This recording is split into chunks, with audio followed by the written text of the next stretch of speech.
கேட்டு வந்த ராஜா உச்சகட்ட கோபத்துல ஊம்ப சொன்ன கரடிய ஊரு ஃபுல்லா தேட சொல்லி உத்தரவு பிறப்பிக்கிறான். ராஜா கிட்ட நல்ல பேரு வாங்க கிடைச்ச இந்த நல்ல வாய்ப்போட போன அத்தனை பேருமே கடைசியில வாய்ப்போட்டு தான் வந்தாங்க.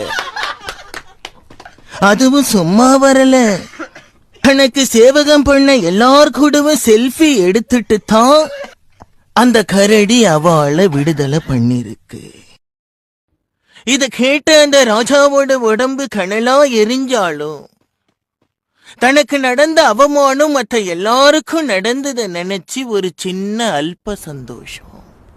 இனிமே நைஃப் மாதிரி எந்திரத்தை பயன்படுத்துறத விட்டுட்டு தந்திரத்தை பயன்படுத்தலாம் அப்படின்னு சொல்லி